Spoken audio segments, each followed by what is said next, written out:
poco inusual, un profesional que no es abogado, no es economista, es el doctor Byron Prieto, que voy a leerles la trayectoria de Byron. Byron es ingeniero de sistemas de la Universidad Distrital Francisco José de Caldas, con una especialización en administración de riesgos informáticos de la Universidad Externado de Colombia y una maestría en negocios internacionales de la Escuela de Negocios EUDE. Es perito informático, está certificado como examinador forense por Access Data, que es una sociedad de la cual pertenece al comité asesor de esta sociedad. Byron tiene una trayectoria muy importante en el análisis forense. Él trabajó como, creo que fuiste el primer ingeniero encargado de la parte forense en la Superintendencia de Industria y Comercio, ¿cierto? Formalmente. Y Byron pues, fue la persona que diseñó el laboratorio forense de la Superintendencia de Industria y Comercio, que es un laboratorio muy avanzado. A lo largo de los años nosotros hemos tenido interacción con Byron, primero cuando estaba en la superintendencia, con los grandes casos que se hicieron. Yo en la primera oportunidad que tuve interacción con Byron en su categoría pues, de director forense de la superintendencia fue en el caso de Julio Vilar, en donde pues, ya había pues, un desarrollo de la prueba forense muy importante, y de ahí en adelante pues, en todos los casos, y ahora pues, como consultor privado, él está involucrado en muchos litigios e investigaciones de prácticas restrictivas, procesos de competencia desleal, y bueno, con una actividad profesional muy intensa, en donde combina su conocimiento técnico forense con un conocimiento muy preciso de la parte legal de la prueba digital, que como ustedes saben ya en el Código General del Proceso, y pues en el mundo moderno ya las pruebas son distintas. El otro día todavía uno como que no se acostumbra, cuando había una inspección judicial antiguamente uno llegaba y le ponían una sala con una mesa, con una cantidad de folders, y uno empezaba a mirar ahí qué papeles quería hacer fotocopiar. Hoy en día llega uno y pues algunos colegas de Byron inclusive se visten como si fuera un astronauta para empezar a acceder a los computadores y acceder. Byron dice que eso no se necesita como astronauta para hacer eso, pero en realidad se sienta uno y que le den al experto forense que lleva una parte o la otra parte, o que lleva el despacho, para que le den acceso a los computadores, para que le den acceso a los celulares, para que le den acceso al servidor, y empieza una tarea que nosotros todavía no entendemos muy bien, pero precisamente por eso estamos acá, por la importancia que esto tiene, porque hoy en día la prueba en derecho, y la prueba en derecho de la competencia, es una prueba digital, es una prueba forense. En los casos de prácticas restrictivas que adelanta la Superintendencia de Industria y Comercio, pues lo que hace realmente es mirar los computadores, se hace una visita sorpresiva de la autoridad, que en el argot del derecho a la competencia los anglófonos lo llaman el downgrade, un ataque al amanecer, una visita sorpresiva, en donde llega a la superintendencia y ¿qué hace? Pide los medios electrónicos. En realidad eso es lo que hace la autoridad, pide acceso al servidor, pide un organigrama de la compañía y dice, bueno, yo quiero ver el computador de esta. Entran, hacen una imagen forense del computador, que yo intuyo más o menos qué es, pero ahora algo nos dice qué es eso y qué implica, y de ahí en adelante se desarrolla la investigación, toman el testimonio de algunas personas, pero así empiezan las investigaciones de prácticas restrictivas de la competencia. Entonces por eso nosotros hemos considerado de la mayor importancia que venga Byron y nos explique todo esto. Yo voy a pedir disculpas porque tengo una junta directiva, yo me salgo faltando por ahí 20 minutos, pero la sesión va hasta las 9 y pues espero que todos vamos a aprender muchísimo en el día de hoy. Gracias, Byron, bienvenido. Gracias. Gracias. Pues agradecer al CEDEC, al doctor Miranda, por la invitación que me hacen hoy para hablar. Digo, yo en medio de abogados, pero no es solo así, acá también hay ingenieros, entonces hoy voy a tomar dos posiciones. Me pongo la camiseta de abogado al principio para dar introducción un poco a la legislación, pero de eso ustedes saben más que yo. Entonces, y después vamos a pasar a la parte técnica, y algo que me gusta mucho de la legislación colombiana es cómo la parte técnica y la parte legal se conectan, yo diría que muy bien, ya vamos a ver cómo, para efectos del manejo de la prueba y también para exigir tanto no solamente a la autoridad sino eventualmente una contraparte que maneje conforme pues a unos estándares la prueba digital, ¿sí? Entonces como decía el doctor Miranda, hoy en día los procesos tienen mucha la prueba digital tiene bastante relevancia y yo siempre he dicho que un archivo tiene una historia a uno que contarle, ¿sí? Entonces el secreto de uno como investigador forense es sacarle la mayor cantidad de información a ese archivo, porque esa información que uno le saque a él pues puede servir para un proceso o me puede definir de alguna manera un proceso. Siempre que yo inicio este tipo de estas conferencias inicio con una frase. Y para estos temas creo que es Bill Gates el que me dio la idea, y es que el ordenador nació para resolver problemas que antes no existían, y eso pasa con las pruebas, ¿sí? La tecnología o los medios digitales nacen justamente para sacar otros problemas, y esos otros problemas son pruebas nuevas, ¿sí? Antes estamos acostumbrados a la prueba de papel, a identificar carteles en las actas de juntas directivas, o sea, que eso ya no pasa.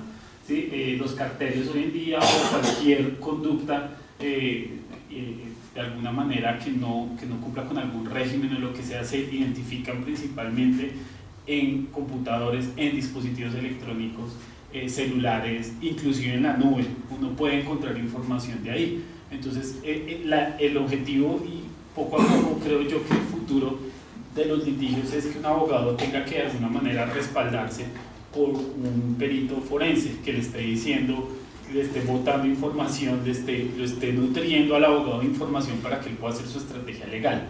Eso es lo que bueno, claro, algunos abogados son más gomosos de la tecnología y de pronto pueden llegar a información, pero es distinto y creo que debe suceder algo parecido a lo que pasa hoy en día con los economistas, ¿sí? Que entonces ustedes necesitan el estudio económico para adelantar algo, entonces es igual el apoyo que puede llegar a recibir de un perito forense, y la autoridad de competencia es un ejemplo en eso, ¿sí? Hoy en día, hace unos años la típica visita era con el abogado y el economista, ¿sí? Pero de unos años para acá se empezó a juntar otro equipo o un pedazo más de profesionales que son esos ingenieros que tienen una capacidad de tomar información y analizarla, ¿sí? Ejemplo de eso, pues ya hay varios carteles que ustedes han visto cuyas principales pruebas son correos electrónicos, ¿sí? Pero pues bueno, a lo largo de la charla iremos hablando. ¿Cómo empieza este mundo de lo digital? ¿Cómo uno diferencia eso de análogo a lo digital?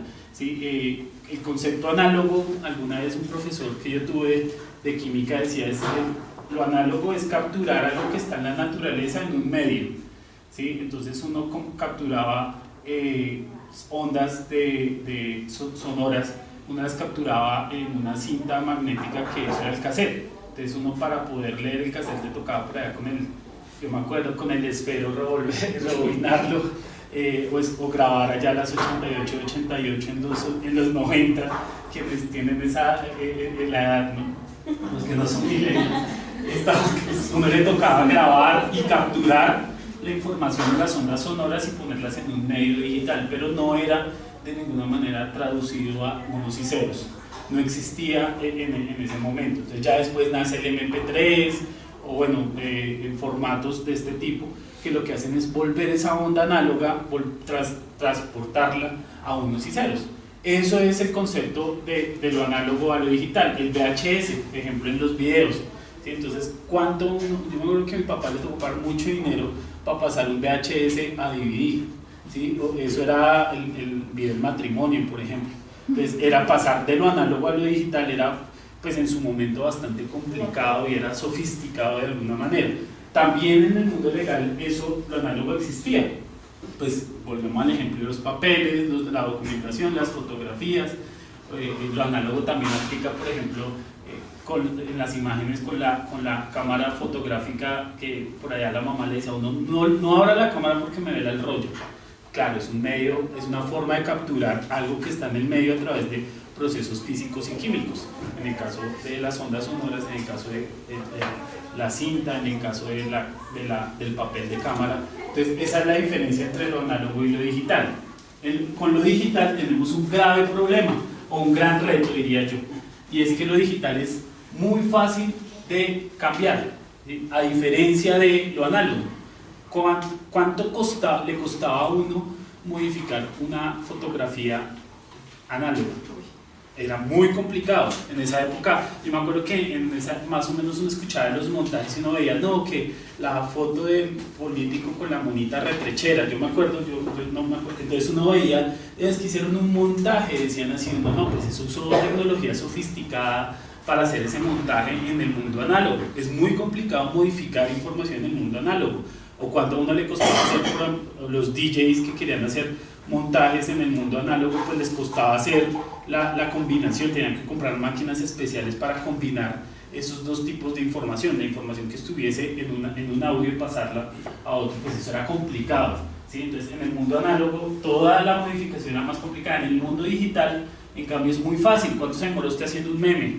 ¿Sí? ¿O cuánto se demora usted haciendo el montaje al amigo, pues, para burlarse o hacerle el bullying? Pues no se demora nada, es cuestión de segundos, lo hace en un celular. El mundo digital lo hace que la información sea volátil. Eso es bueno para algunos, pero para efectos probatorios es un reto, porque usted tiene que comprobarle al juez, a la autoridad, que eso no ha sido modificado, ¿sí? Porque es que es muy fácil de modificar. Entonces ahí hay problemas, los problemas que no existían, como decía Bill Gates. Entonces en el mundo digital hay un reto, y tanto los abogados como las partes, pues, interesadas en un litigio tienen que asegurarle al juez de que eso no ha sido modificado, porque muy seguramente del otro lado va a haber otro abogado que puede tachar esa prueba y decir que eso no tiene ningún tipo de validez probatoria porque pudo haber sido modificado. ¿Cuánto se demora uno modificando un correo electrónico? 30 segundos, ¿sí? Y le pone rápido, hagamos el acuerdo de precios, lo puede hacer. Entonces usted tiene que asegurarle de alguna manera al juez que esa prueba mantiene integridad. Y la ley, de alguna manera, bueno, eso fue en el 99 que se empieza a hablar de pruebas digitales más o menos en la ley, pero me parece que el legislador en su momento tuvo una visión bastante interesante porque se adelantó a muchas situaciones, ¿sí? Entonces la ley colombiana, que nace de hecho de una internacional, es lo suficientemente robusta para mantener estos principios. El segundo criterio de las pruebas digitales es el anonimato, lo fácil que es modificar la información para que no se sepa quién lo hizo, ¿sí? Es muy fácil, aunque no lo crean, ¿no? Por más que deje rastro, alguien que sepa puede eliminar la información rápidamente. Por lo mismo es clave la oportunidad por parte del equipo legal para saber en qué momento y de qué forma adquirir esa prueba. Porque si usted avisa mucho, le da tiempo para que modifiquen esa prueba y para que la vuelvan anónima, ¿sí? Eso es clave. No necesariamente todas las pruebas, o sea, cualquier prueba digital me vaya a botar información. Claro, alguna vez escuché al superintendente Robledo decir que no hay crimen perfecto, y eso aplica mucho en las pruebas digitales. Si usted toma una muestra, ahora les voy a explicar el concepto de imagen forense, por ahora llamémoslo muestra. Si usted toma una muestra de un dispositivo, pues la probabilidad de que en alguno de esos mensajes de datos, en alguno de esos archivos, quede algo o quede información que me pueda servir, pues es bastante, entendiendo el volumen de información que hay. Pero no hay que dar papaya, decían, ¿no? Entonces, pues uno, en lo posible, las pruebas, cuando se soliciten, sea en un proceso jurisdiccional o sea en un proceso administrativo o dentro de un proceso administrativo, se tienen que tratar de sacar en el tiempo más, diría, en el menor tiempo posible. Por eso, por ejemplo, la estrategia de las visitas no informadas de la superintendencia es muy buena, porque uno llega de sorpresa y hay la oportunidad perfecta, pues, de tomar las pruebas. Estoy poniendo ese ejemplo, pero también debería aplicar eso mismo para temas jurisdiccionales, ¿sí? Eso es un reto, uno de los retos, yo diría, más grandes que me he fijado en la solicitud de pruebas. Sí, claro, mientras entonces llega ya donde el juez toma una decisión, saca un auto, en eso ya han cogido los computadores y han hecho y deshecho, ¿sí? Entonces siempre es bueno tratar de buscar estrategias legales. Hace poco participé en un litigio donde el abogado usó una prueba extraprocesal por el Código General del Proceso sin avisarle a la parte, por ejemplo. No le avisó a la parte, llegamos de sorpresa con el juez y logramos hacer una especie de visita administrativa pasada a lo jurisdiccional. Entonces es mucho más útil, y las pruebas recaudadas ahí son más contundentes que en otros casos. De pronto en los otros casos se podrá seguramente, volviendo al ejemplo del crimen no perfecto, pero sí es más eficiente de esa manera las pruebas digitales que apliquen. Perfecto. Entonces, ¿qué es una prueba digital? Una prueba digital es la información digital adquirida, una evidencia digital, perdón, es la información digital adquirida durante un proceso legal. ¿Qué se recaudan ahí? Mensajes de datos. ¿Qué es un mensaje de datos entonces? Yo eso creo que ustedes saben más que yo, pero les voy a contar. Un mensaje de datos nace, el concepto de mensaje de datos nace por la Comisión de Naciones Unidas para el Derecho Mercantil Internacional. Ellos crean una ley modelo de comercio electrónico. Yo digo que es mal llamada de comercio electrónico porque dicen muchas más cosas aparte del comercio electrónico. También nos dan información para el manejo de las pruebas digitales. La ley modelo de comercio electrónico, por ejemplo, es adoptada por, yo diría que gran parte de los países del mundo, desde las Naciones Unidas. En Colombia se adopta en la ley 527 del 99, que yo también la llamaría la ley probatoria digital, no la ley de comercio electrónico, porque ahí también me dan información de cómo yo preservar una prueba, cómo mantener y cómo darle valor probatorio a un mensaje de datos.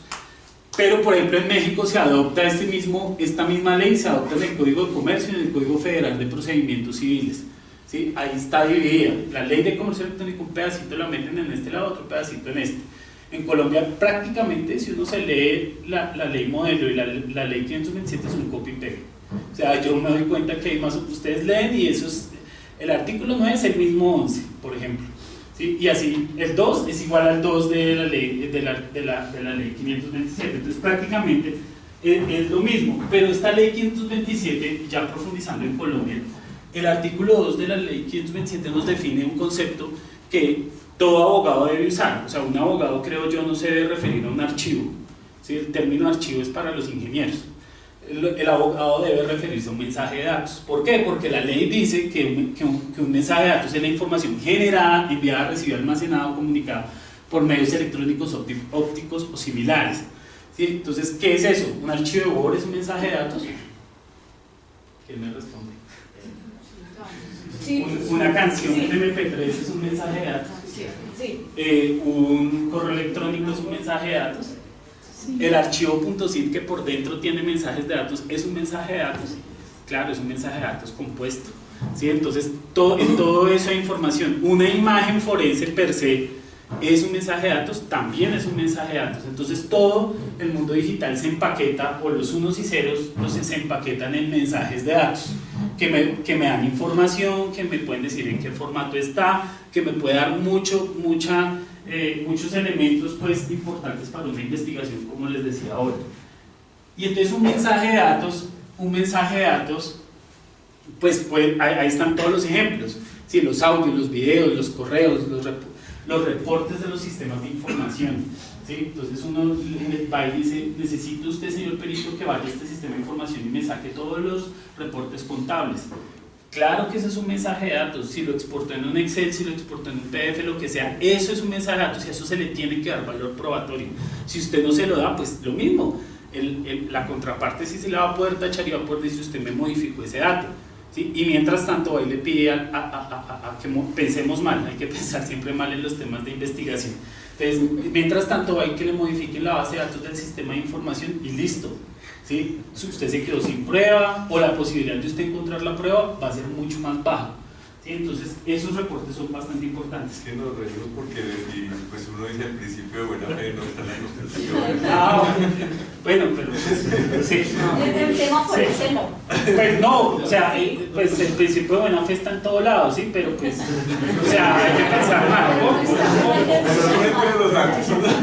Pues yo les suelto información, ustedes verán si se queda pensando en el principio de buena fe. Sí. Entonces, ¿cómo le damos nosotros valor probatorio a una prueba digital, a un mensaje de datos? Ya usemos ese término legal, ¿sí? Que cualquier perito, cualquier abogado debe usar. La ley es súper clara. Le dice a uno en el artículo 11 los 3 elementos que debe tener. Claro, ahí también en el artículo 11 pasa lo de la buena fe. Y es que al principio de ese artículo 11 dice, se somete a la sana crítica del juez. ¿Sí? La sana crítica. Entonces, pues ahí ya empezamos a jugar. Entonces, si al juez le parece que el correo impreso es válido, pues es válido. Al final el juez es el que manda. ¿Sí? Pero si usted llega con los 3 ingredientes que voy a mencionarle, pues le va a dar más tranquilidad al juez de estar tomando una decisión, la decisión correcta y de estar diciendo lo que es, o tomando la decisión que es, teniendo en cuenta también que haya una contraparte activa y pila que pueda tacharle, ¿sí? Esos son como los elementos que ustedes pues tienen que ver. El primer elemento, al margen de la sana crítica, ¿no? de ahí nace el artículo 11, el primer elemento es la confiabilidad en la forma en que se haya generado, archivado o comunicado ese mensaje de datos. Dele confiabilidad al juez en la forma como usted generó, archivó o comunicó ese mensaje de datos. ¿Cómo se hace eso? Pues el perito se tiene que sentar en el momento, y el doctor Miranda, que ha sido testigo de varios de los peritales que he hecho, se tiene que sentar a decir cómo lo adquirió, lo generó y lo archivó. Tiene que contarle todo al juez, usted tiene que decirle, estaba en este computador, tomarle fotos, no hay necesidad de vestirse de astronauta, ¿sí? Usted solamente le dice, este es el computador, está ubicado en tal lugar, usa herramientas forenses que mantengan la integridad, no es solamente el copy-pegue. Con un copy-pegue usted se puede estar tirando la información, acuérdese que es volátil, lo que yo les dije, o sea, eso es como tener una gelatina en las manos, ¿sí? O sea, se le puede ir por cualquier lado, o sea, tiene que usted tener mucho cuidado y poderla capturar bien, ¿sí? Usted tiene que darle confiabilidad. Errores que yo he visto en esto es que muchos peritos lo que dicen es, le dicen al de sistemas es, tráigame la información y póngamela en este disco duro, ¿sí? Eso es como lo mismo que en el mundo físico llegara un perito y viera una pistola llena de sangre y le diga al amigo, oiga, tráigamela y yo la meto acá en esta bolsita, ¿sí? Es deber del perito ir al mensaje de datos. ¿Cómo? No sé. Ahí va la pericia, ahí va la capacidad del perito para poder llegar a esa evidencia, pero en lo posible no debe pedir mucha ayuda salvo accesos para el departamento de sistemas de la empresa que esté inspeccionando. En lo posible no se debe empaquetar información por parte de otra persona, ¿sí? Son contados los casos, yo diría que nunca casi, prácticamente, o sea, el 99% de las veces es el perito el que debe recaudar ese mensaje de datos, no otra parte. El segundo elemento que le da la ley en el artículo 11 es, aparte, ya usted le dijo al juez cómo lo generó, lo archivó y lo comunicó. Ahora usted tiene que decirle al juez cómo le conservó la integridad, ¿sí? Y por eso ahí puse un hashtag, porque ese es el elemento que a uno como perito le da o al abogado, al juez, a todos nos da la tranquilidad de que un mensaje de datos no ha sido modificado. Son las famosas funciones hash. ¿Qué es una función hash? Una función hash es una función matemática. Se sentaron muchos matemáticos, ¿sí? a decir cómo traduzco esos unos y ceros en una línea de caracteres que sea única, como una huella única. No existen dos en el cosmos, ¿sí? Solo son, esa línea pertenece a ese mensaje de datos. Pues una tarea muy complicada, porque ¿cuántos mensajes de datos existen hoy en día en la era digital? ¿Sí? Entonces nace la primera función hash, nace aproximadamente en los 80s, ¿sí? Y es conocida como la función MD. Y empezó el primer matemático y dijo, voy a coger todos estos ceros y voy a producir una función hash, esta huella única. ¿Qué es una función hash? Una línea de caracteres hexadesimales, ¿sí? Eso es una linecita que ustedes ven que no entienden nada, pero ese es el identificador único, como el código de barras, ¿sí? Como la huella digital de ustedes. Eso es lo que permite identificar ese mensaje de datos. Usted le hace una modificación a ese mensaje de datos y de inmediato genera otra función hash totalmente distinta. Por eso usted le da la tranquilidad al juez de que no ha sido dañado en su integridad ese mensaje de datos, de que ha mantenido todos los elementos claves para que él pueda tomar una decisión, ¿sí? Entonces la función hash, les sigo contando la historia. Entonces en el 80 nació un matemático, entonces logran identificar una colisión, no colusión, sino colisión, ¿sí? La colisión, ¿sí? Ese es chiste abogado, ¿sí? Sí, o sea, los abogados se ríen, los ingenieros se quedan, colisión, ¿sí? La colisión es cuando un hash se logra comprobar que un hash es igual en dos archivos, en dos mensajes de datos, ¿sí? Si un hash es exactamente el mismo, una línea de caracteres es el mismo en dos mensajes de datos, automáticamente pierde validez toda la función hash. O sea, ya la función hash no sirve, toca actualizarse, ¿sí? Entonces así empezaron a jugar. Entonces nació el MD, luego pasa el MD2, luego pasa el MD3, MD4, en los 90 el MD5, y el MD5 también le encontraron colisión. Hoy en día se usa esa función matemática para demostrar integridad de los mensajes de datos, el MD5, ¿sí? Pero como ya le encontraron colisión, entonces toca usar otro adicional. Entonces todas las pruebas se tienen que presentar en estos momentos con dos funciones hash, la MD5 y la SHA1, que es otra función matemática que hizo otro matemático. Esto no lo hacen ingenieros, son matemáticos, que se sientan y dicen, mire, eso da esto, ¿sí? Entonces ¿a qué voy con todo esto?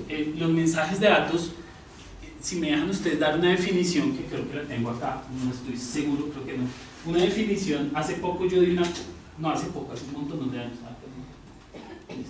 hace un pocotón de años, no funciona, hace un montón de años, hace como 4 años, di una conferencia con el doctor Jairo Parra. Él hablaba de pruebas, yo de pruebas digitales.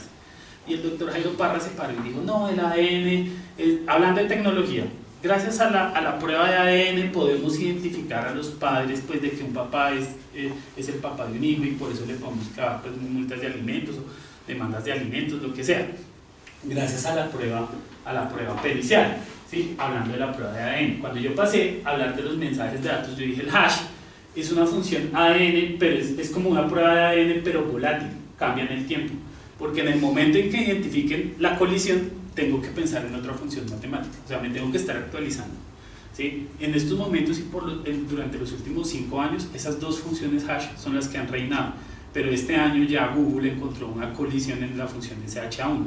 Lo que pasa es que es muy complicado llegar a esa colisión, o sea, usted tiene que usar supercomputadores y procesamiento para poder llegar a eso. Para una función MD5 usted necesita un celular. Con la capacidad de un celular usted puede procesar y rápido encontrar la colisión entre dos archivos digitales. ¿Es una pregunta? Sí. Claro. ¿Usted cómo ve el tema nuevo de blockchain? Que toda la información no está centralizada en un servidor, sino Blockchain trabaja con hash. toda la red. Blockchain trabaja con hash. O sea, blockchain lo que hace es una validación en varios nodos que son servidores o computadores, lo que sea, varios nodos, y a partir pone un archivo y le dice, este me botó el hash, bien, este me botó el hash, bien, este me botó el hash, bien. Entonces así valida una transacción, pero trabaja por debajo con hashes. Claro, lo mismo, va a pasar lo mismo con blockchain. En el momento en que se generen tantos archivos digitales, se va a completar y van a empezar a existir las colisiones. Entonces seguramente ahí van a tener que cambiar. Ahorita están en hash, sé que existe hash de 256, hash de 512, pero generar esos hash implica mayor capacidad de procesamiento en las máquinas. Por eso quien haga blockchain tiene que tener una buena máquina del otro lado, que le procese información y le genere información, pues que le genere hashes, y la generación de hashes implica procesamiento, ¿sí? Eso es. El tercer, bueno, entonces ¿qué pasa con esa vaina de la integridad? ¿Qué pasa el dilema de la seguridad de la información? ¿Sí? Y eso me pasa mucho con los abogados. Me dicen, necesito que esa cosa me quede íntegra, por favor, póngale hash, póngale cadena de custodia, póngale todo lo que más pueda, porque es que necesito que me quede íntegro ese archivo. Y a uno le pasa con ese tipo de paranoia el dilema de la seguridad de la información. ¿Cuál es? Usabilidad versus controles, ¿sí? Entonces, ¿cómo lo explico práctico ese tema? Con este dibujo. Esto es lo que me pide a mí un abogado. Póngale seguridad, póngale lo que más pueda. Entonces usted le pone un montón de candados al archivo y después trate de abrirlo, ¿sí? Entonces no va a poder, pues traten de usar esa bicicleta. Seguramente no se va a poder usar por la cantidad de candados y controles que tiene. Entonces tengo que el equilibrio entre la usabilidad y la integridad, ¿sí? Porque es que realmente usted ¿qué necesita? Entonces usted necesita un candadito bien puesto donde es, ¿sí? Entonces, y eso seguramente es la función hash. Tiene que uno saber en qué momento sacarla, porque si uno se pone a pensar, no saque estampado cronológico y necesito que eso vaya firmado digitalmente con una entidad certificadora. Sí, claro, eso cuando lo va a hacer usted en una visita administrativa o en una visita, o sea, tiene que tener conexión a internet, y si lo está haciendo en un lugar donde no hay conexión a internet, no, y por favor necesito que me quede con estampados cronológicos y sáqueme todo. Pues claro, se puede sacar, pero entonces después empezar a usar esa cuestión va a ser más complicado. Entonces creo que la función hash es lo suficientemente robusta por ahora, ¿sí? Para preservar la integridad en la información. Y el tercer elemento que dice el artículo 11 de la 527 es: identifíqueme su iniciador y cualquier otro factor pertinente. Entonces, 3 elementos. ¿Cuál es el primero? Cuénteme cómo lo archivó, lo generó, lo comunicó. El segundo, cuénteme cómo le mantuvo la integridad. Y el tercero es, indíqueme su iniciador y cualquier otro factor pertinente. Y ahí, mire, está contadito la historia de la cadena de custodia. ¿Sí? Dígame quién es su iniciador y cualquier cosa que le pase a ese mensaje de datos en el tiempo. Entonces, ahí estamos hablando de la famosa cadena de custodia. ¿Qué es la cadena de custodia? El manual de cadena de custodia, perdón. El manual de cadena de custodia de la Fiscalía, digamos que es como el punto de referencia en temas de cadena de custodia para cualquier tema legal. Pero ese manual de cadena de custodia de la Fiscalía está hecho para cuchillos, para no sé, pistolas, papeles, lo que sea, pero no está hecho para el mundo digital. Lo más digital que ustedes encuentran en ese manual es un CD, ¿sí? Pero no encuentran ustedes un archivo digital o una imagen forense. Ese es el otro reto que tenemos nosotros en este mundo, y es actualizar ese manual de cadena de custodia, ¿sí? Ponerlo a la evidencia digital. No es pecado pasar una evidencia digital de un contenedor a otro. Me refiero a un contenedor, es a un disco duro. Pasarlo a otro no es pecado, porque ¿qué es lo que me mantiene la integridad? Ya que nosotros somos expertos, el hash. Entonces, si el hash sigue siendo el mismo, no me importa si lo cambio de contenedor o no. Claro, la cadena de custodia me habla de una integridad física, que ese disco no lo hayan por allá metido pues de pisapapeles o para ya tener la puerta, sino que está bien guardado, que no se está copiando información. Usted da seguridad de alguna manera al investigado de que esa información la está usando para lo que es, ¿sí? Entonces, ¿qué le dice el manual pero el manual de cadena de custodia, a pesar de que es antiguo, sí me da 2 elementos muy importantes. Me dice a mí, haga una cadena de custodia anterior y haga una cadena de custodia posterior del elemento, iniciador y cualquier otro factor pertinente. Cadena de custodia anterior, cadena de custodia posterior, sí señor. El hash se modifica si yo modifico tanto el mensaje de datos como la metadata, pero no el orden de los archivos. El hash se modifica si modificas la data. Los metadatos, con los metadatos no dañas el hash. Okay. Es decir, un día, yo ese ejemplo lo pongo mucho en clase, y es cojan un documento de Word y modifíquenle el interior del documento de Word, ahí se cambia el hash. Pero si le cambian el nombre, no se cambia el hash. Y el nombre es un metadato. Si le cambian la fecha, por eso es que uno tiene que ser muy cuidadoso con la información, porque uno le cambia los metadatos. Si la información digital es volátil, los metadatos son 10 veces más volátiles. Si eso se cambia solo con copiar, ya, se tiró usted la prueba.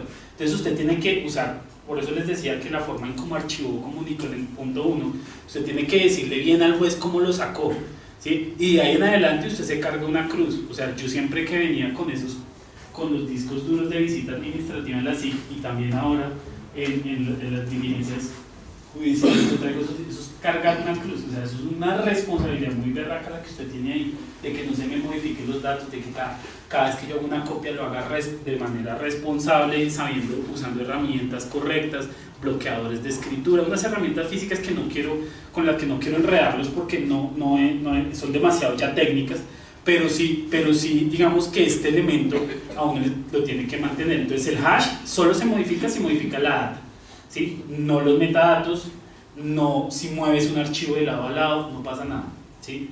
El hash se sigue manteniendo, pero pues hay un reto, ¿no? Hay un reto porque en cualquier momento usted copia y mira, me pasó la vez pasada, pues no fue con una prueba, ¿no? Pasé un archivo, me llamó la atención que pasé un archivo a mi Dropbox o a mi Google Drive, a mi OneDrive, yo no uso Google Drive, a mi OneDrive lo puse y de un momento a otro pues seguí trabajando tal y me encriptó el archivo. Son procedimientos automáticos que se hacen, de pronto mandan alguna política desde el servidor principal y me encriptó el archivo. Claro, yo lo podía ver, lo podía abrir, pero ya me generó otro hash. O sea, me modificó la prueba y yo sin darme cuenta, ¿sí? Porque por una política de seguridad que va en OneDrive. Entonces uno tiene que tener mucho cuidado con esa información. Por eso es que ya les explico el elemento que complementa al hash, ¿sí? Porque es un elemento que a uno le salva la vida. Pero por ahora les estaba hablando de la cadena de custodia anterior y de la cadena de custodia posterior. ¿Qué dice la cadena de custodia anterior? ¿Quién halló, quién recolectó y quién embaló esa evidencia? iniciador, documente, es un papel lo que usted tiene que llenar ahí. ¿Quién halló? Tal persona. ¿Quién recolectó? Tal persona. Normalmente en visitas judiciales o jurisdiccionales o en administrativas, quien haya recolecta y embala debe ser el perito, porque no le puede soltar esa responsabilidad, como les mencioné ahorita, a otra persona. Claro, hay casos excepcionales, ¿sí? O sea, que en el que uno, pues no sé, un sistema, una vez tuvimos una visita administrativa en la que llegamos y el sistema de información estaba en coreano, ¿sí? Entonces me llaman mis muchachos diciéndome, jefe, el sistema de información está en coreano, y yo, no, ahí sí le toca pedir ayuda. ¿Sí? Entonces ahí uno, pues, uno tiene que como, o sea, pero lo que sí digo es quien haya y recolecta de golpe puede ser otra persona y el perito, ¿sí? Pero no, el perito nunca se puede alejar de esa responsabilidad que es el hallar y recolectar información, ¿sí? Eso sí es importante. Y la cadena de custodia posterior, se me olvidaba antes, anteriores, quien haya, recolecta y embala, cadena de custodia posterior es quien transporta, todo lo que dice cualquier otro factor pertinente, quien transporta, quien lo copia o lo analiza, quien lo custodia, importantísimo ese término, ¿sí? Sobre todo en seguridad de la información también es muy usado, quien custodia esa información, quien bajo la responsabilidad de quién está. Una recomendación que yo les doy a los abogados es que esa custodia la siga manteniendo el perito, ¿sí? Porque si ustedes mandan el CID a la SIC, pues allá en la SIC pues van a haber personas que no son expertas en el manejo de evidencia, entonces seguramente usted manda a la SIC copias, ¿sí? Y salvo que necesite el juez ya directamente, usted va y lo presenta en el juicio, la prueba original, pero si usted manda las originales a la SIC, pues la va a manejar una persona que no es experta, entonces seguramente se le van a dañar, ¿sí? Se le raya el CD y después póngalo a leer, ¿sí? Entonces se dañó la prueba, ¿sí? Entonces eso no puede pasar, el perito siempre tiene que mantener copia, el original, y puede entregar copias para que se vaya al expediente y guardar esa original para estrados judiciales. Ahí es donde de pronto sí va a poder usar esa información original, ¿sí? Esa es una recomendación que les doy. Bueno, entonces, ¿cuál es la relación que hay entre la evidencia digital, los mensajes de datos y el elemento material probatorio? Son tres cosas que ustedes van a escuchar normalmente, tres conceptos. La evidencia digital es una muestra, es como cuando ustedes van al médico y les toman una muestra de sangre, ¿sí? Y esa muestra de sangre la analizan. Entonces uno va y le toma una muestra a un computador, que esa muestra se traduce en una imagen forense.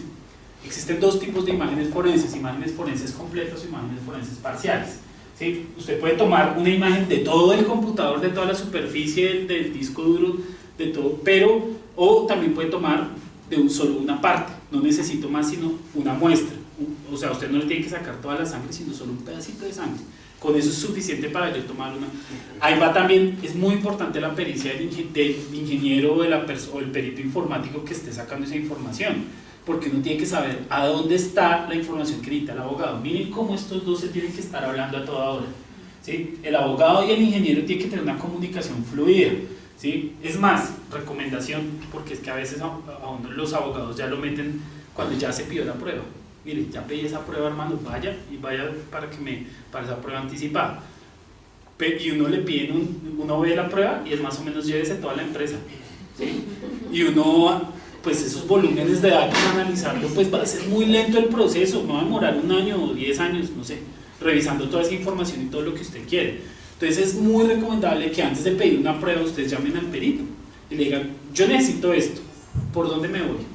Entonces el perito puede averiguar, no, estos tienen un sistema de información, manejan su correo en Outlook o en Office 365, entonces vamos a conectarnos de esta manera, vamos a tomar muestra en este y en este, ¿sí? Pero si hacemos una, o sea, el que muchos saben no sabe nada, ¿sí?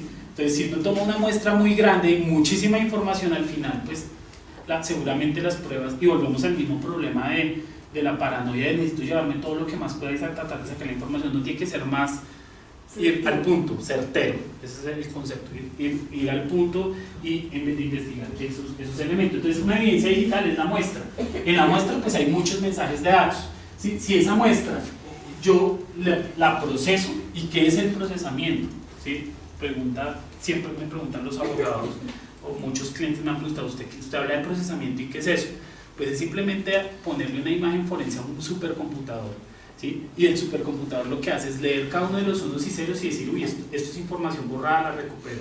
Uy, esto es información de un lado, venga y la conecto con esto y empiezo a armar y empiezo a reconstruir imagen, empiezo a reconstruir archivos.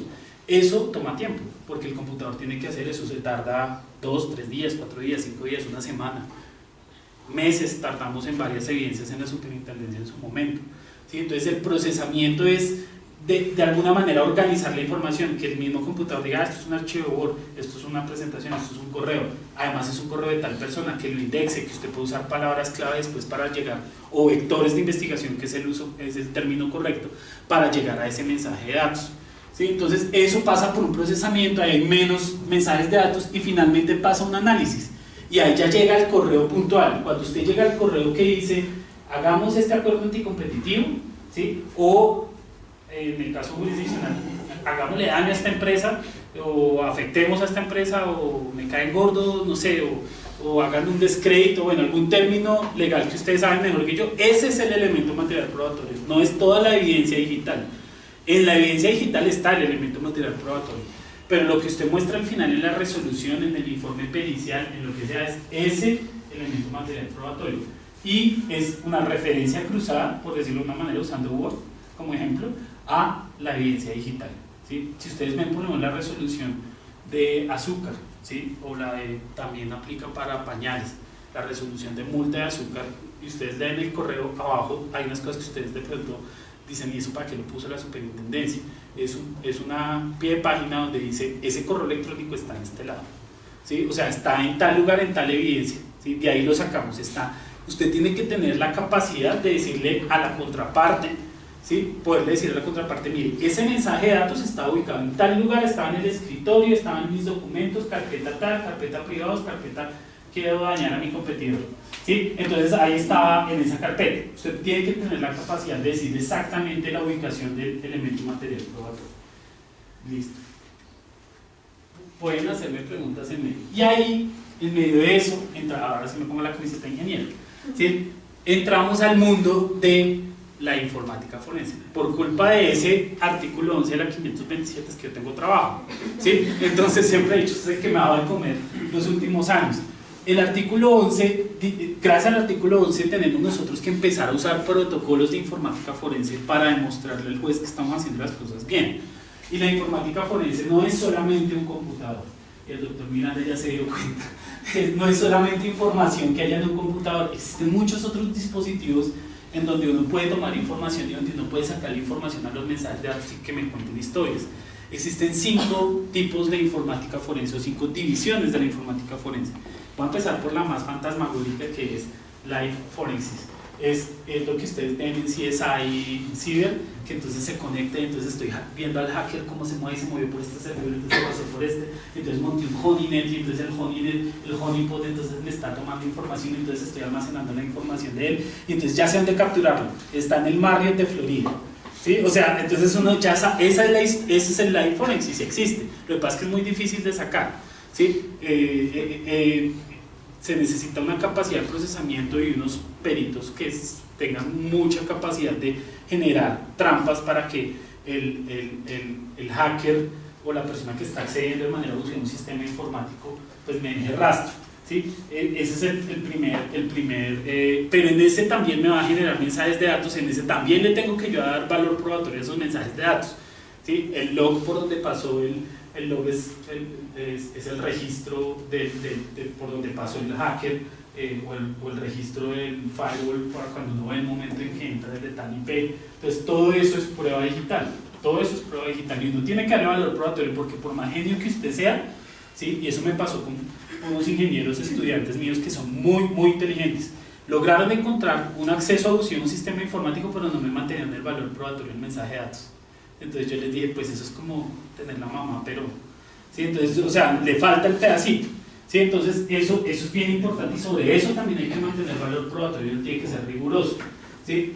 El siguiente elemento es el Network Forensics. Network Forensics es coger información de cualquier red, ¿sí? Y no solamente me refiero a hacer ataques de hombre en la mitad y empezar a escuchar lo que dice desde el WhatsApp, o el man de Mirror también aplica para el web, el WhatsApp web, ¿no? antes de que la novia o la esposa supiera que existía eso, pues uno ya lo tenía ahí hackeado y uno ya veía desde ahí todas las conversaciones de la mujer, ¿no? Y la esposa ni idea que eso existía. Sí, yo no lo hice, ¿no? Pero aplica. Sí, pero entonces el network forensis lo que me permite es tomar elementos de la red. ¿Cuál es la red de redes? Internet. Entonces uno puede tomar información, el network forensis, de páginas web. Un ejemplo, un descrédito, ¿sí? Entonces hay un descrédito y hay fotos de la persona o grabaciones de la persona dando un descrédito de otra compañía.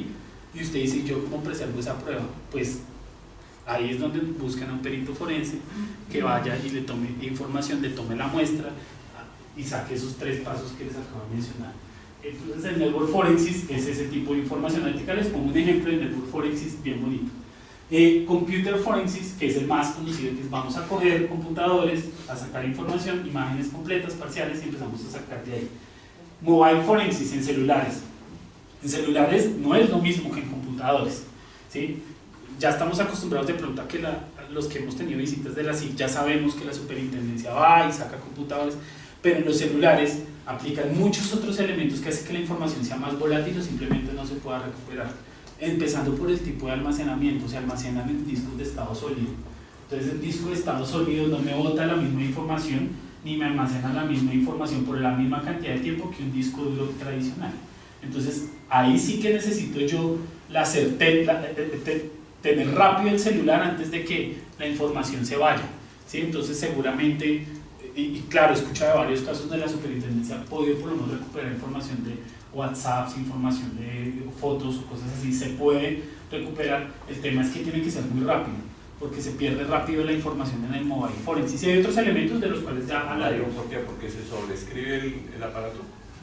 Así es, o simplemente porque se pierde. Por el tipo de almacenamiento de los discos en estado sólido. Los discos en estado sólido no asignan, después de que usted borra, ellos simplemente borran el encabezado y se pierden en un universo volátil, no tienen datos organizados como los discos normales. Pero sigue estando ahí, o sea, podría sí, con algún software sofisticado pero rápido, recuperarse. Si lo hace rápido. Si se demora en hacerlo, ya rápido se asigna la información y se perdió. ¿Rápido cuánto tiempo es más o menos? Depende, me voy a adelantar una diapositiva, se llama la tasa de transaccionalidad de los dispositivos. Si los dispositivos tienen mucha transaccionalidad, la probabilidad de recuperar es más baja. Entonces, si tú eres, que eso suele suceder, de las personas que viven chateando, siguen mandando memes con los amigos, entonces ahí estás haciendo muchas transacciones de mensajes de datos. Entonces eso rápidamente me está escribiendo la información. Te voy a poner un ejemplo en cifras, que es lo que les gusta a los abogados, y es más o menos entre 1 mes y 3 meses, dependiendo de la tasa de transaccionalidad. Pero te cuento, he visto celulares donde no puedo recuperar nada a las 3 semanas, porque son personas que están moviendo, que están conectados a Dropbox, que están recibiendo mucha información, entonces es más complicado. Pero en el mobile forensics uno lo que tiene que hacer es ver otros elementos. Siempre uno trata de buscar la nube, ¿sí? Porque acuérdense que casi todo lo que usted tiene en el celular está guardado en la nube, ¿sí? Entonces usted tiene que meterse más bien a esos otros elementos. Tratar de buscar esos otros lugares donde pueda estar, y eso va mucho en la pericia del forense. Y entonces se vuelve network forensics. Network forensics, así es. Una pregunta, ¿live forensics es como el equivalente a una chuzada? No. Pero no es en tiempo real que se está... La chuzada se puede hacer del elemento análogo, porque hay voz y sí, pero digo el equivalente por eso. O sea, cuando uno ve que a una persona le intercepten su teléfono y cuando se hace la llamada, el otro lo está oyendo y lo está grabando. Eso es lo que nosotros conocemos como una chuzada. Sí. Eso, para hacerlo legalmente, se necesita una orden de un juez. Claro. Yo pensaría que la Superintendencia de Industria y Comercio no intercepta comunicaciones. Necesitarían que un juez se lo autorizara. En cambio, todo lo demás sucede es después. Inclusive Network Forensics es algo que ya está en alguna base de datos, o está en una página web, o está en un servidor, o está en algún otro sitio, como Computer Forensics. Pero Live Forensics eso la superintendencia no lo hace, ¿cierto? Live Forensics, sí, no lo hace. No lo eso hace. sí es exactamente una Porque interceptación, es porque una es en vivo y en interceptación. directo, estoy tomando la información de que está, eso sí no se puede hacer. Mobile, o sea, el mobile es información que ya está. Ya está ahí. Sí, ya está ahí, no se puede interceptar, pero Live Forensics sí viene siendo una interceptación, la respuesta es sí, pero esto no lo hace la superintendencia. Claro. Live Forensics no lo hace la superintendencia. Si lo hace el FBI, si lo hace... Pues yo creo que la fiscalía, la fiscalía podría hacerlo, pero con una orden, con un permiso. Bueno, si hay van temas legales que no los maneja usted mejor que yo, pero el Live Forensics no, es más o menos ese elemento. Y el Database Forensics, que es, en estos momentos estamos en un proyecto muy bonito en la Superintendencia de Servicios, y es analizar, por ejemplo, muchos volúmenes de datos, volúmenes Big Data, que ahorita se está usando ese término, ¿sí? Y de ahí sacar información útil para un proceso, ¿sí? Entonces, por ejemplo, la calidad del servicio de energía, por ejemplo, ¿sí? Entonces usted tiene unos sistemas de generación de energía que tienen unas bases de datos gigantescas y de ahí usted sacar determinados datos que le sirva al abogado, al juez, a la autoridad para poder decir esta persona pues prestó mal servicio, por ejemplo. ¿Sí? Entonces eso es un Database Forensics. También Database Forensics lo hace la Delegatura de Protección de Datos Personales. ¿Sí? Ellos van, por ejemplo, en las visitas administrativas y ellos lo que hacen es revisar cómo pasó el dato por las diferentes bases de datos. Entonces usted tiene que hacer Database Forensics. Ahí seguramente usted, es muy complicado, además sería muy enredado que un forense se lleve toda la base de datos, una imagen completa de la base de datos, pues puede ser muy tedioso y muy enredado para la investigación, no va a ser tan eficiente, ¿sí? Entonces ahí es clave las muestras. ¿Sí? ¿Cómo hace para desencriptar, por ejemplo, los chats de WhatsApp que ahora están encriptados punto a punto? Uno de los retos de la informática forense es la encripción. Si tengo un elemento encriptado, llámese disco duro, llámese chat de WhatsApp, lo que sea, seguramente un forense no lo va a poder leer sin la clave de acceso. Por eso es que si ustedes están en las visitas administrativas de la superintendencia, siempre le pide la clave del celular, ¿sí? Para poderlo con la clave abrirlo y ya ahí toma la imagen, toma la muestra, ¿sí? Pero si usted no le da la clave, pues seguramente pues se gana una observancia, ¿no? Pero seguramente ahí el tema va a ser más complicado, el acceso. Byron, cada una de estas cosas se hace con herramientas diferentes. La de, comentabas ahorita que Database Forensic lo hacía la Super, lo hace con alguna herramienta de las que tienen usuarios para tomar. Normalmente las herramientas de Database Forensics son las mismas del Computer Forensics porque lo que va ahí es la pericia. Y por acá hay un abogado con el que hicimos Database Forensics, consultas a bases de datos, ¿sí? Y después yo preservo la información, pero ahí es clave en el Database Forensics, es ese punto 1 que hablamos del artículo 11, cómo lo generó, lo archivó y lo comunicó. Usted tiene que informar bien qué consultas usó a esa base de datos, que eventualmente usted pueda reproducir eso mismo para poder volver a tomar la misma prueba. Para el tema de Internet Archive, ¿qué tanto sirve? Se va guardando día a día las imágenes. Es útil, es una herramienta útil. ¿Pero será válido? O sea, pues yo uso otra que es, bueno, no recuerdo ahora el nombre, pero claro, usted puede remontarse a momentos anteriores de la página web para obtener. Yo prefiero usar herramientas que sean un poco más conocidas. En el caso, voy a poner el caso de Colmedic, por ejemplo. En Colmedica se usó el mismo Google, el caché de Google para volverse atrás y ver la misma información que ellos ya la tenían bloqueada, pero no saber que se expusieron datos personales en otro momento. ¿Sí? Entonces, a veces hay que tratar de usar herramientas. Entre más usted complique la cosa, va a ser más difícil después sustentársela al juez. ¿Sí? Entonces, tratar de usar lo más práctico y lo más sencillo de entender. ¿Sí? Entre más usted se complique, claro, seguramente puede ser útil, y yo he usado también herramientas de ese tipo para litigios, pero hay ese riesgo de que el juez no le entienda a uno y diga, no hermano, ¿sí? Es la sana crítica, ¿sí? La sana crítica. Este es un ejemplo de Network Forensics. Es mi página de Facebook, y yo hice unas correcciones, edité un post que hice, ¿sí? Y con herramientas forenses especiales yo puedo llegar a todas las ediciones que hice, ¿sí? Entonces yo puedo saber exactamente, entonces si hacen un descrédito por Facebook, ¿sí? Entonces, ay, la embarré, puedo borrarlo, usted eso lo puede recuperar, ¿sí? Ese es un ejemplo típico de Network Forensics. Entonces todo eso que está ahí como en rojito, lo que está ahí señalado en rojito, entonces esas son todas las ediciones que yo hice al post, ¿sí? Entonces eso es un ejemplo. Bien, ¿qué más uno habla de la informática forense? Aparte pues de cómo se analiza una evidencia digital. Hay un protocolo, hay un modelo que es el Electronic Discovery Reference Model, que es el EDRM, ¿sí? Que plantea el modelo e-discovery. Por eso ustedes también usan en la legislación americana, se usa mucho el concepto de e-discovery para referirse a informática forense, ¿sí? El modelo de e-discovery lo que me dice es que usted tiene que hacer ciertas cosas con la evidencia digital para que llegue al elemento material probatorio. ¿Qué tiene que hacer? Pues ahí me dice, identifique la información, presérvela, recoléctela, procésela, revísela, analícela, genere algún tipo de informe y preséntelo. Eso es lo que dice el modelo de e-discovery.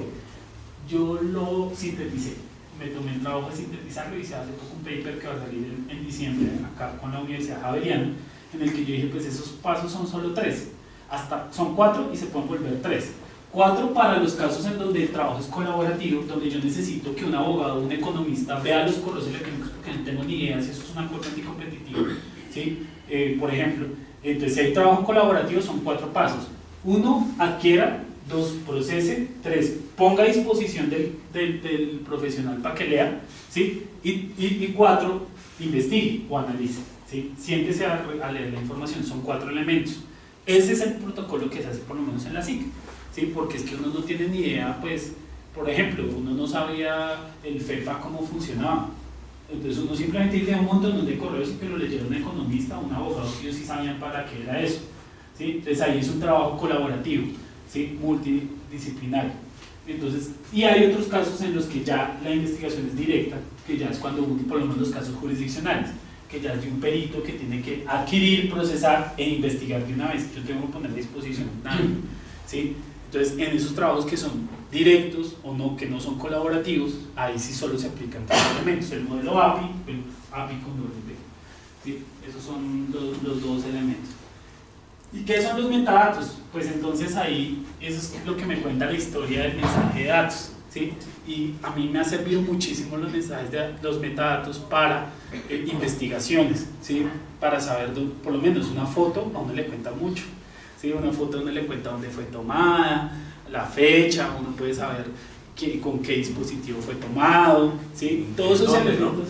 ¿En dónde? Sí. En dónde fue tomada, con la ubicación geográfica exacta. Pues si la tomaron con un celular, ¿no? Sí, con una cámara que tenga georreferencia.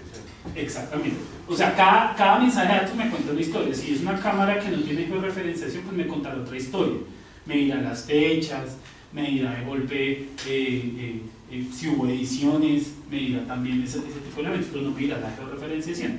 Pero dependiendo del dispositivo con el que es tomado, me va a contar más cosas, ¿sí? Entonces, esos son los metadatos. Me permite ir hasta la temperatura. Ustedes sí se han dado cuenta que en Instagram ahora ustedes pueden poner los memes con la temperatura en la que estoy y todo eso, pues porque, ¿qué hace Instagram? Leer metadatos. Eso es finalmente lo que está haciendo. Y el procesamiento, entonces, como les decía, es máquina versus máquina, ¿sí? Ese es el mejor ejemplo de la película de Imitation Game, que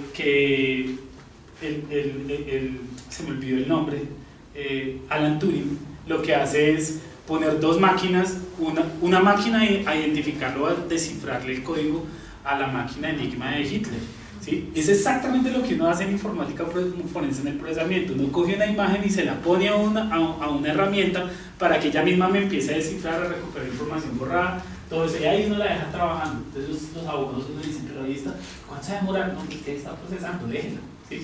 Déjela que eso le va a botar información después, ¿sí? Eso es, así funciona. Eso es principalmente el procesamiento. Y ejemplos de análisis de datos. Iba a hacerlo en vivo y en directo, pero no pude, entonces traje mi plan B, mi contingencia, que fue una foto que tomé en algún momento en el club de abogados en una conferencia que di. Tomo una foto y la foto, haciendo un análisis de metadatos, me bota información, ¿sí? Lo que está encerradito como en ese círculo donde están esas flechitas son la ubicación en el GPS, ¿sí? Si yo esa ubicación, esos grados, minutos y segundos los pongo en un Google, ¿sí? Tengo exactamente la ubicación en la que fue tomada esa foto. Puede servir, uno nunca sabe, en algún proceso al abogado le puede servir esa información para saber cualquier cosa, dónde se reunió el cartel, por ejemplo, ¿sí? Entonces ahí uno ya puede saber exactamente elementos claves de la investigación. Otro caso práctico, no aplica para competencia, pero sí lo quería traer como un ejemplo, y es la sesión de bases de datos. La sesión de bases, hace poco me llamó un cliente preocupado porque tenía que ceder su base de datos y me dijo, a mí lo único que me preocupa de la sesión es el tema técnico, el tema legal no hay problema, yo le hago el contrato, la cuestión, pero el tema técnico es que yo le cedo la base de datos a esta otra empresa, y lo que me preocupa es que en algún momento esta empresa haga alguna migración, me dañe la integridad de esa base de datos que yo le voy a ceder, hagan una investigación de la SIC empiece a hacer la trazabilidad del dato, que es lo que hacen normalmente en la Delegatura de Protección de Datos, para hacer la trazabilidad del dato y dicen, uy, llegamos a una sesión, vamos a ir a revisar la integridad de esta base de datos en la empresa que se dio pues esa base de datos. Entonces se dan cuenta que de alguna manera lo que quieren es evitar, uno siempre a la SIC, yo digo que la SIC es como la suegra, ¿no? Uno la quiere, pero en lo posible que no vaya a la casa de uno, ¿sí? Ese es el ejemplo que yo pongo.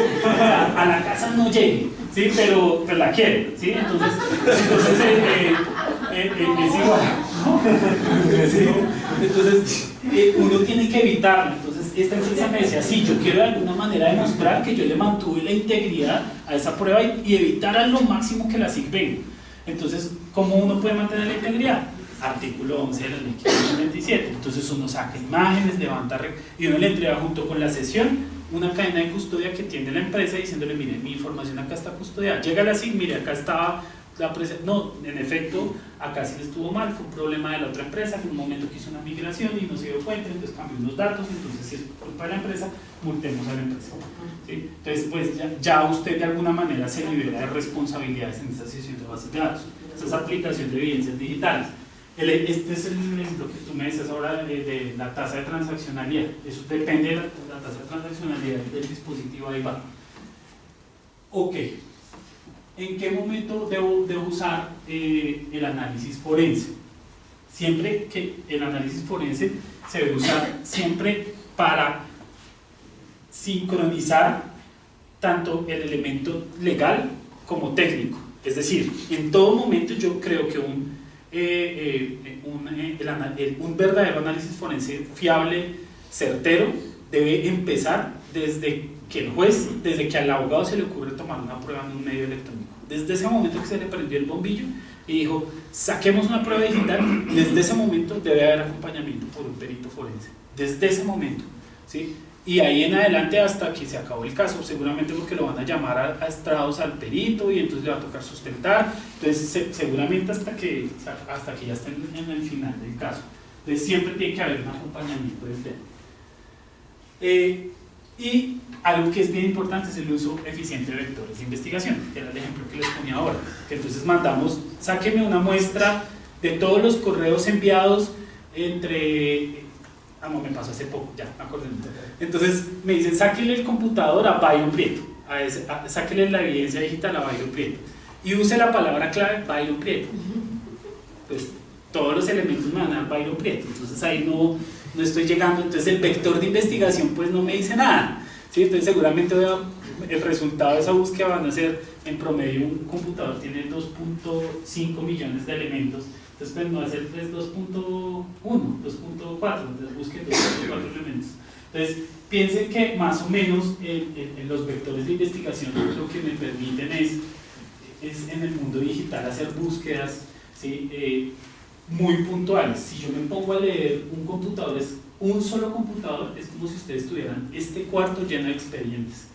Entonces, empezar a buscar un solo computador, ponerme yo a buscar información en un cuarto lleno de expedientes, ¿cuánto ustedes se tardarían?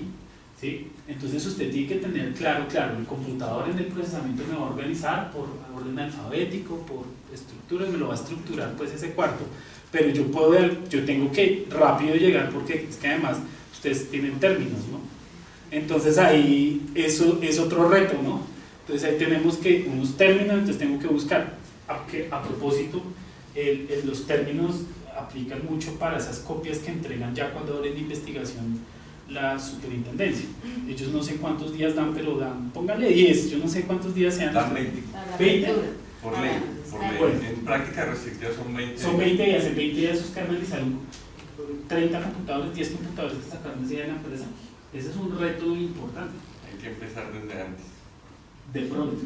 O sea, exacto, no sé. Pues desde la visita administrativa. Por ejemplo, la empresa sabe que copias. se le llevaron. Exacto. Eso es una buena práctica. Que entonces usted le diga al perito forense, bueno, llévese, pero entonces déjeme copia. ¿Sí? Entonces ahí eso le va a dar más tranquilidad después, porque es que si usted espera ese momento, pues 20 días seguramente no le van a alcanzar a revisar un computador, 2, ¿sí? Si le va bien. Pero si le sacaron 10 o 15 ese día de la empresa.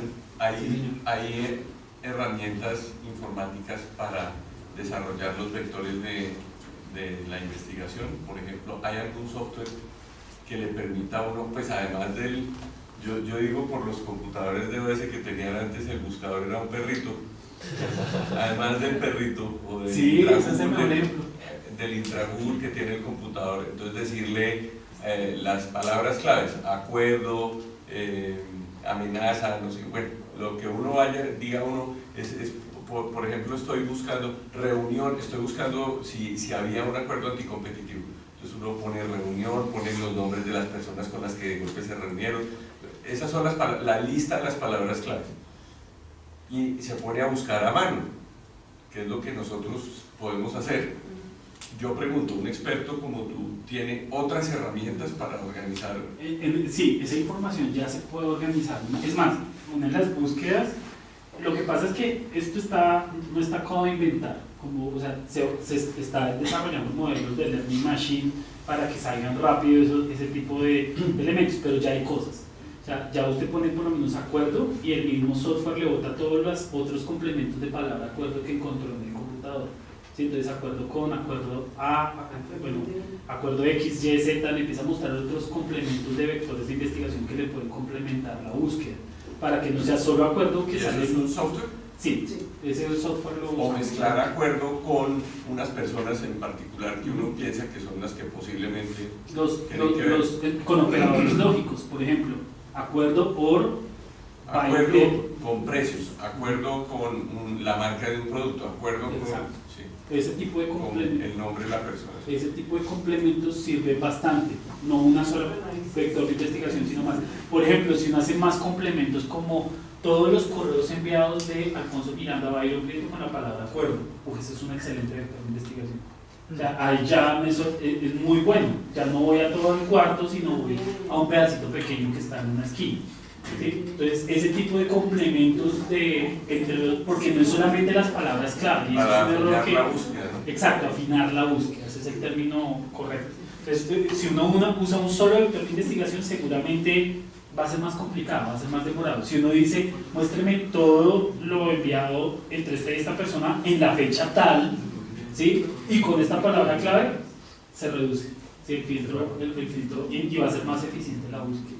Seguramente llegue más rápido. Eso es lo que hace la superintendencia constantemente, a toda hora. Pero entonces si hay un software. Si hay un software. ¿Muy costoso? Sí, más o menos. Más o menos. Pues su merced sabe ahí, ya le hablaba de precios. Sí. Entonces, bueno, más retos, pues el volumen de datos versus los tiempos de los términos legales, eso es un reto importante también en el manejo de la prueba. Y pues nada más, eso era todo. No sé si hay preguntas, dudas, aclaraciones. Sí, quería preguntarle si usted ha tenido experiencia en la comparación de códigos fuentes de software para determinar, o en casos de plagio, de derechos de autor. Sí, eso es justamente estaba hablando ahora con Sandra del tema. Pero eso ya es otro tipo de investigación, pues tienes que tomar imágenes y preservar la información, claramente tienes que preservar el código fuente, pero hace poco participé en un plagio en el que un desarrollador de software